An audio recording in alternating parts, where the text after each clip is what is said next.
Venerable Sangha,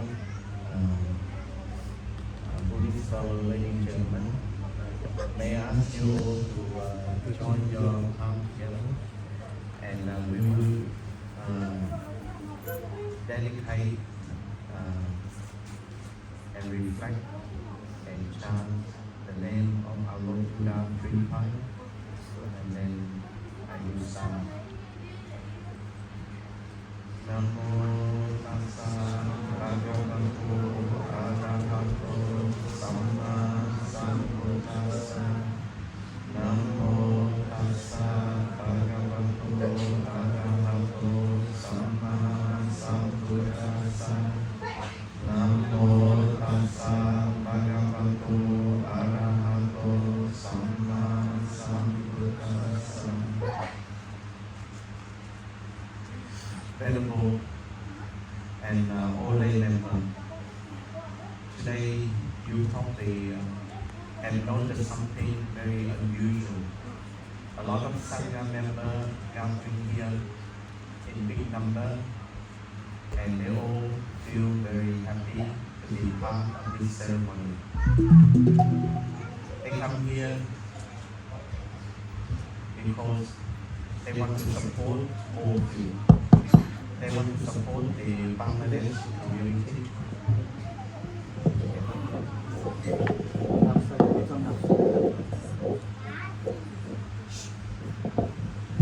Sorry. Okay, this looks like a couple treat.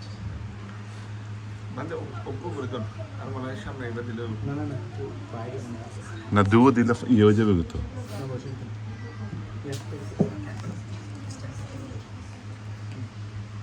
They want to support the Bangladesh community. They want to support Bhante Adisila for his Dharma practice and teaching. They come here in goodwill and sure that is the practice of generosity from all of them. Generosity make their path closer. Some of them live very far, but they willing to come. So our generosity make the effort become stronger. So they could have do something, but they dedicate today time to come here. So generosity is what you will see today abundantly. And also a lot of you too prepare a lot of food, and some members come here early to prepare the whole place, look neater, newer, and everything ready for today's ceremony. Your time too. You also come here today with generosity. You offer your food to all the Sangha members. I'm sure today they receive a lot of food. Thank you. Although generosity look like it's a bond between not just Buddhist member, but all human fellow. But if you look widely, you will see that generosity practiced by some of the animal realm also. They also kind to each other. But be kind not might just be all. It's about understanding also. Why they practice generosity today? Because today's event is for purpose. For purpose to start something humble, but it turned out to be very successful. That's it. The Bangladesh community get together to support among Adisila and the community together to practice Buddha Dharma. I'm also a human being. I'm not a Deva, but I can imagine the Deva also today happy too. They know that in the world, the Buddha teaching have been told and have been reviewed and heard and practiced by someone on earth willing to practice the Buddha teaching. So the Deva also happy. If they happy, they will support everyone. They come here more often. And Buddha also too, his teaching could be nicely recorded and written and printed on books, nice cover. But if it live on the shelf, it have very little benefits. But if it's in the mind of the people talk about it, people teach, explain and practice, it becomes benefits. Then you can call it that we live with the Dharma. But I call it living Dharma. If the Dharma is being told, be heard, be practiced, and people enjoy the benefit of the Buddha Dharma, that is how we keep the Dhamma Chakra turning. Dhamma Chakra is not all about big temple or big venue. It's all about practicing the Buddha teaching. So we come to the temple, we might say that in the past I don't know much about Buddhism, or in the past I know a lot about Buddhism, or I come from a different tradition. That's in your past. But what are you doing now? What you're doing now is more important. In Buddhism, if we keep using the past as a label and live proudly with it, we might miss a lot of current opportunity. We have to live now, live in the present moment. That is the practice of mindfulness and awareness. Today, a lot of things for you to enjoy. Time that community get together. You can see that a lot of things can be done. A lot of good things arise. I'm sure that the benefit of today is not just the minute you spend here, but it will extend for many, many days. And you can see that the benefit will be extended further and further. So as a Buddhist, we respect our Buddha. We respect his teaching. Then we need to practice it. Not just pay homage to the Buddha, but Buddha tells us something and we don't practice. Practice Buddha. Buddha always have the people in mind. You can ask Buddha, Buddha, why you come to this earth? I'm sure that he come here for the Dharma reason, for practicing and also for helping other people to understand the Dharma and practicing the Dharma. The Buddha, you can see, he had trained his student very well. All the monks after 26th century, they still observe his teaching. And some of the teaching are still intact, are still well kept, are being told and practiced. The Buddha have done his task very well, very excellent. He's truly the enlightened person. So we are lucky that we receive the teaching of the Buddha. Although he lived long time ago, you will see that not many religions have the luxury of having the founder stay so long and give a lot of teaching, covered every corner of life, not just externally, but also in the mind as well. Every corner, every issue, every problem, the Buddha have taught us. And he left a lot of prescription for us to take if we suffer. But how many of we understand about those and practice it? I think the Sangha member played that role very importantly. The Sangha spend more time to study, to practice, and then tell to the lay member some lay member, you can also dedicate a lot of time, but you have to balance it with your mundane life. You cannot just practicing the Dharma but not spend time to look after your family. Your family are also important. If your family is truly the ground where you grow your Dharma. The monk grow the Dharma in monastery, but the lay member, you have to grow your Dharma at home.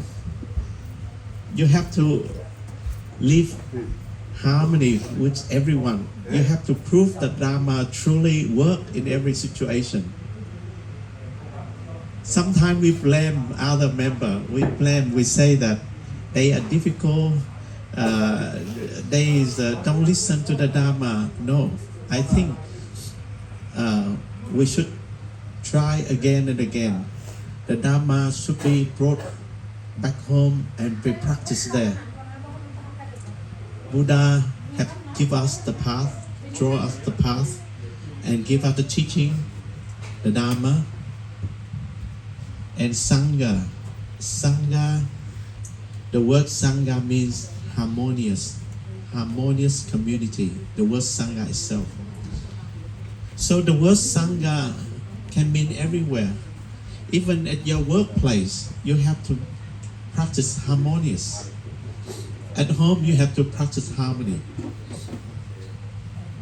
In your local, you have to practice harmony too. Everywhere. Even your body have to be harmony. Can we survive without harmony? Not a second. If no harmony, you'll not survive for 1 second. Now let me give you one example. In your body, the two elements never like each other. So in the ancient teaching, they say the physical world made up of water, solid matter, gas, and heat. Heat and water don't like each other. Heat too much, water evaporate.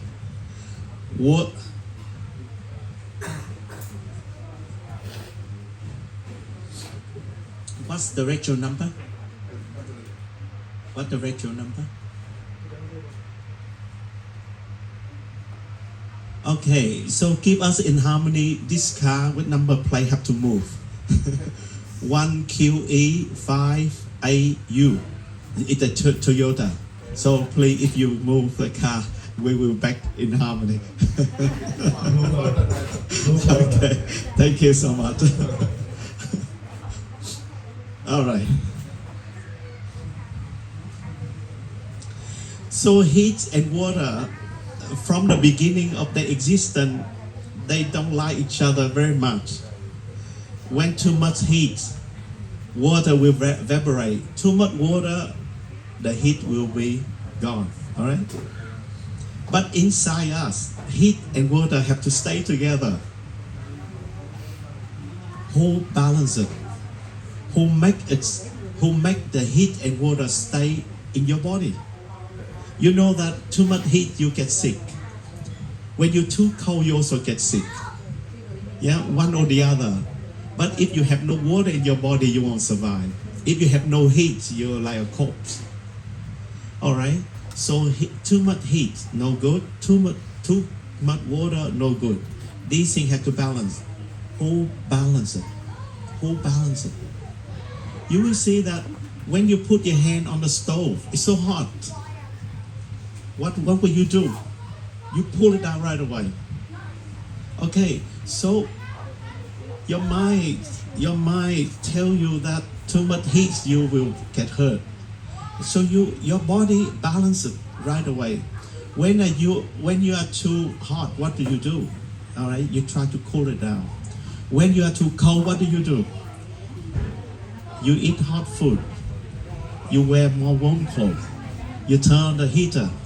Okay, so constantly for our body to survive, we keep balance it every second. every half of the second. All right. So the family the same, society the same, the Sangha community the same. Every second, every moment, you need to balance it. Don't leave it there for someone else to do. We have to balance it. If you don't balance it, things will go wrong. All right. So Buddha, Dharma, and Sangha, and the Sangha is the foundation of all existence. Not just about Dharma practicing Sangha community. No, harmony is a must in life. You have to make sure it exists.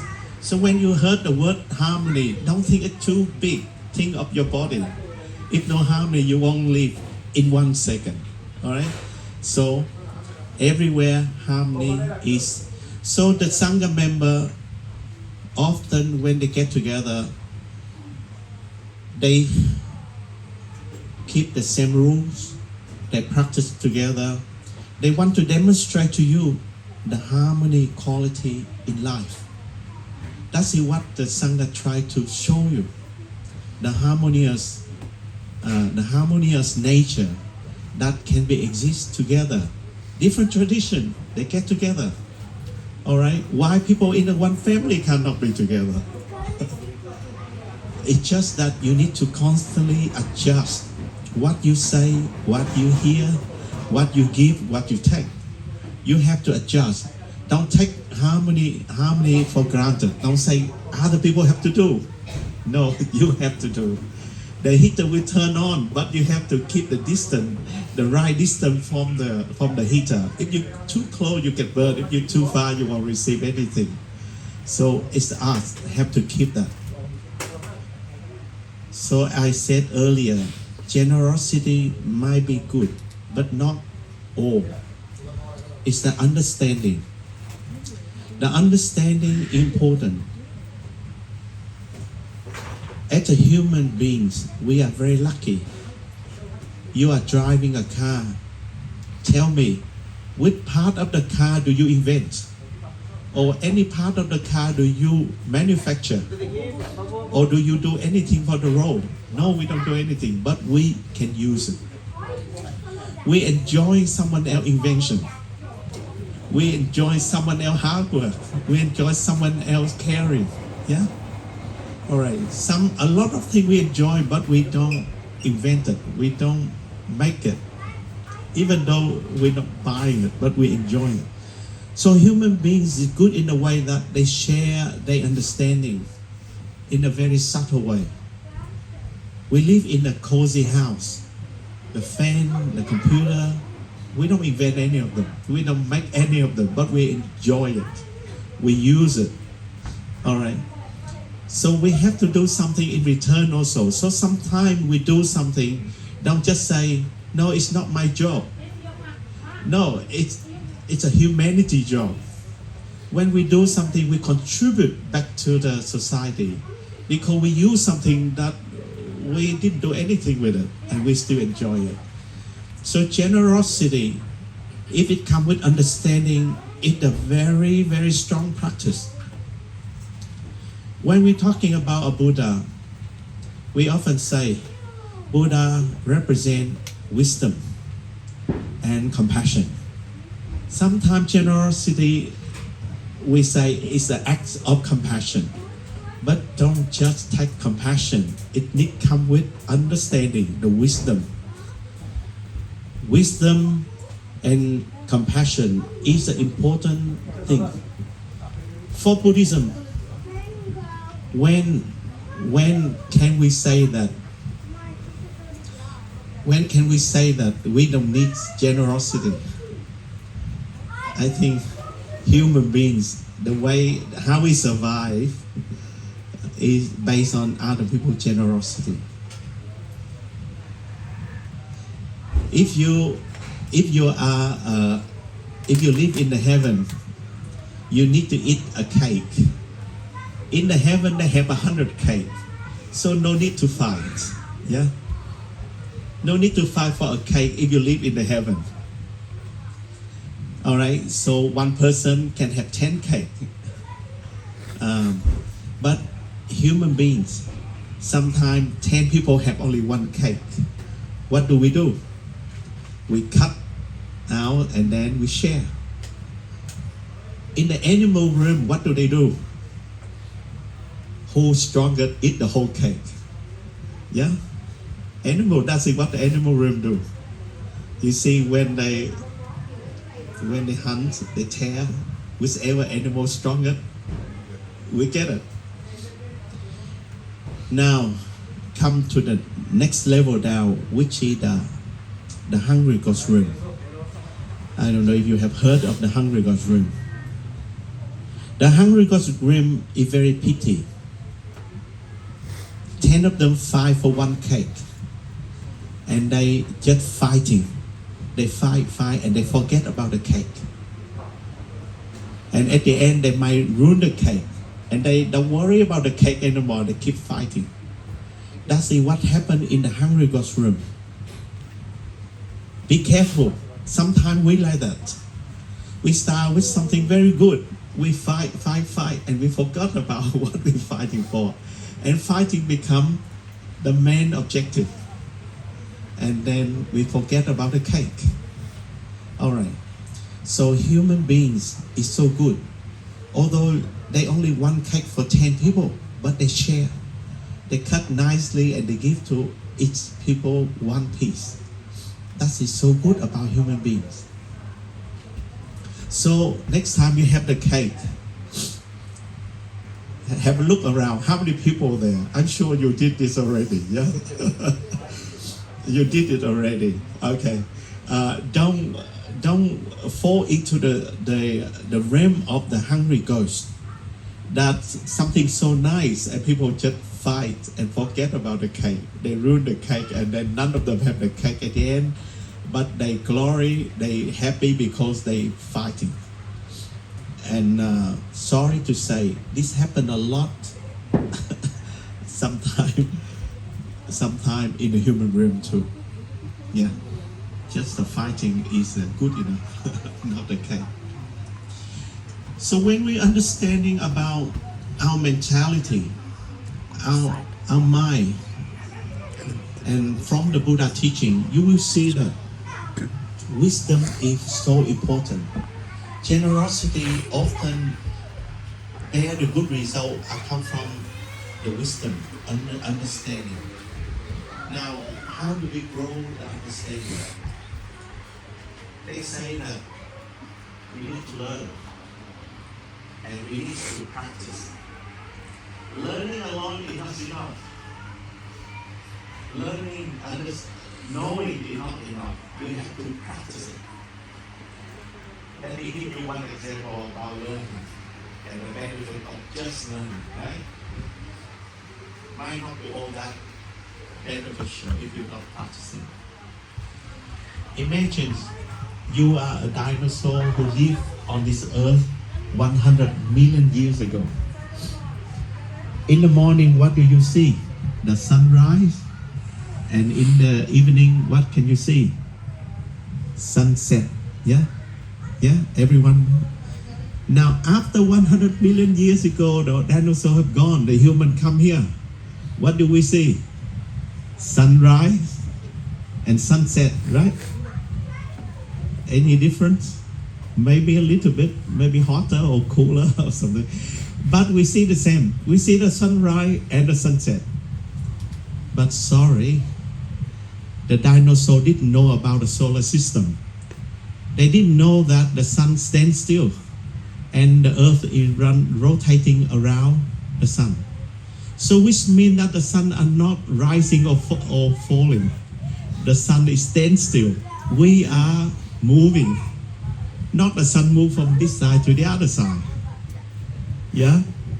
It's us moving, not the sun is moving. But we understand about the solar system. But what do we see? We see the same thing like the dinosaur. Sunrise and sunset, right? So what happened to our understanding about solar system?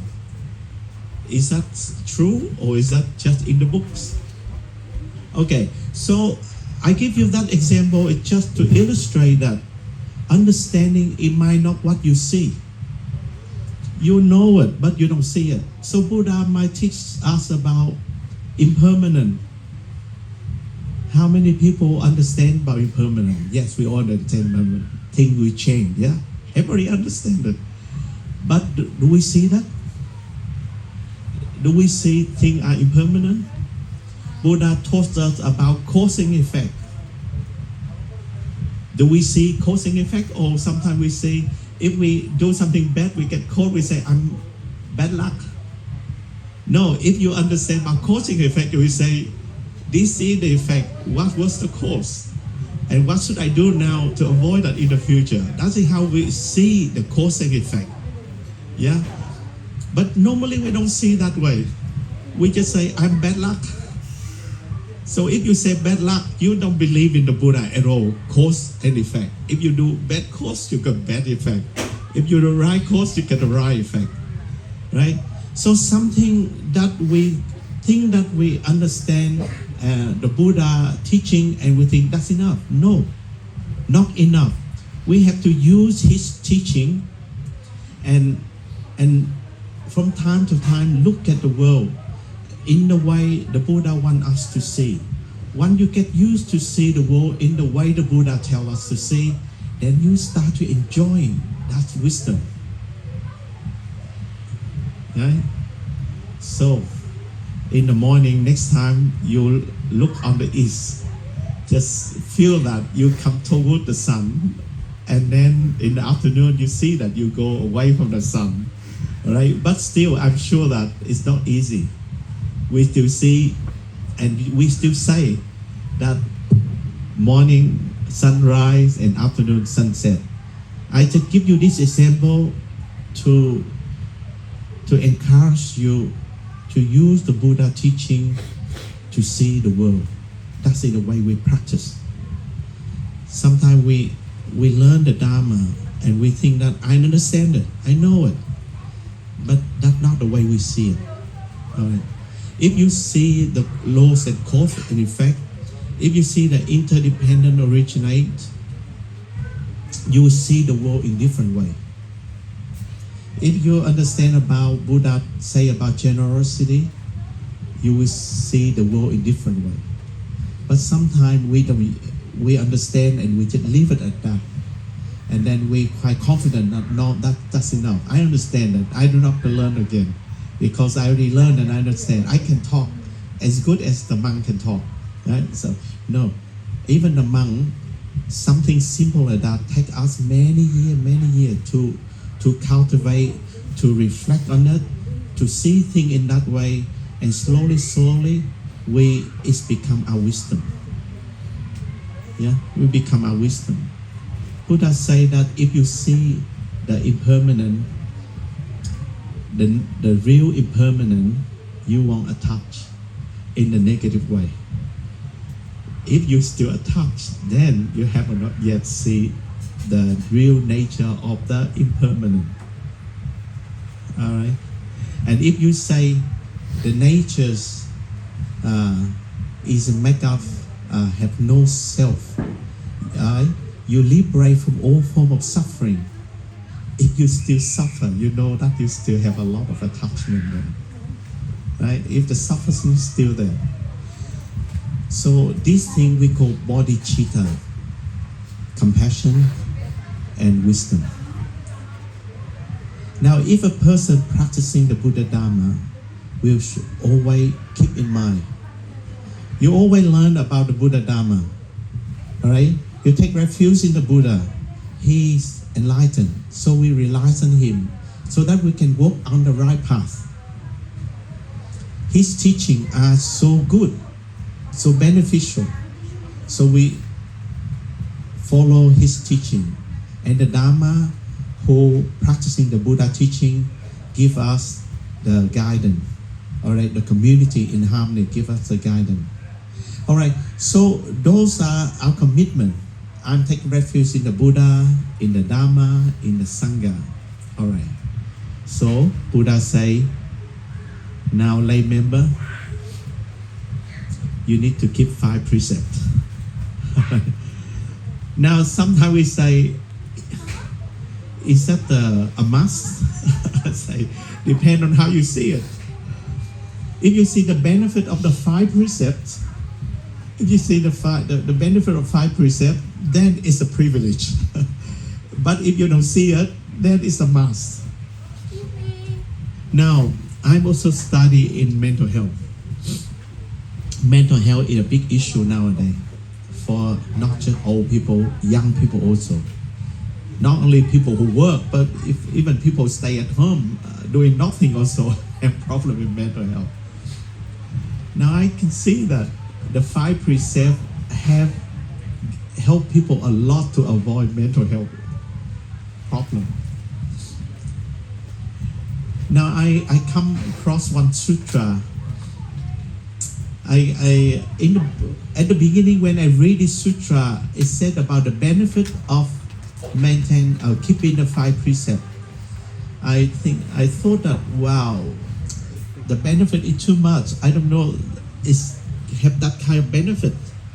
But later on, I feel that no, it's so beneficial.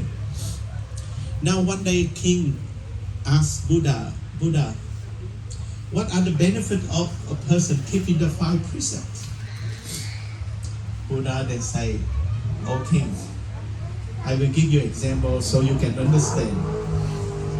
There was a gentleman, he's so rich. He had so many possessions. One day he opened the storeroom and he gave out what he had in that storeroom. And for a long time he exhausted that storeroom. And he opened another storeroom and he started to give. And when that store run out, he opened the next storeroom and he started to give.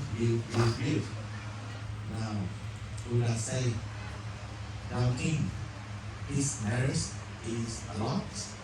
He say yes, he giving, he have a lot of merit. Buddha say, now King, compare with a person who keep the 5 precepts. The person who keep the 5 precepts can generate more merit many times than that rich person. Why? Because that person, wherever he lives, not just the people around him feel safe, happy, but the devil also look at him with respect. So he make the atmosphere wherever he lives become very safe and very secure, and people feel very, very happy. So therefore, the benefit of the 5 precepts are so big, so profound, so big, so vast, right? So Buddha say, lay person, keep the 5 precepts. Is the benefit that you can give. What makes human better than other animals? And so that we avoid killing, we respect other people's possession.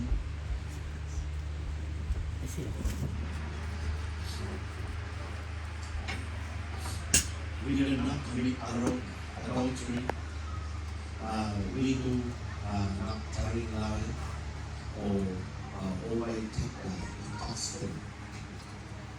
These are the 5 things the Buddha again and again, he many times advise lay people, but that also the monks have to even go further than that, but based on those 5 precepts and develop further. So if you want to do something very good, very big, very profound, full of compassion, I think start with taking the refuge and keeping the 5 precepts. Now the bodhicitta, that's talking about the heart and the seeds that grow into become a Buddha. It's about compassion and about wisdom. And compassion, I've said, and wisdom, you know a lot about Buddha Dharma already, I'm sure. You heard somewhere. Please use them as the way to reflect on the world. Because by doing that, then you can get the genuine wisdom. And when you have that look I think scientists will also see the world that way also. That in Bodhisattva. If people, one thing people need to remember that in the Bodhisattva, you need to remember, you need to keep it in your mind because it will be with you from now until the end of your journey to become the Buddha. That is the Bodhisattva. The Bodhisattva will be with you from here. So therefore, it is something that you please keep that in mind again and again. Reflect on it. Do not look at lightly. When the Bodhisattva is in your mind, everything you do become the Dharma too. Everything you do, even a simple action, is a tool for the benefit for others. If you have Bodhisattva in the mind. Now today, I thank for Venerable Adisila give me this opportunity and come to meet the community, and I wish that this community will be benefit, and everyone will have a Bodhisattva in your heart, in your mind, and it will grow. And if it grow, it will not only benefit this community, but it will be benefit for everyone around you, and a way they also be benefit. And if that's the case, then Bangladesh community will be always a place for every member to come to enjoy the benefit from the way you do. The teaching of the Buddha have been taught and practiced and have been alive in every action in your life, not here, but at home and also in your workplace. I hope that the Bodhisattva and the Dharma will shine in every of your thought, your action, and your speech.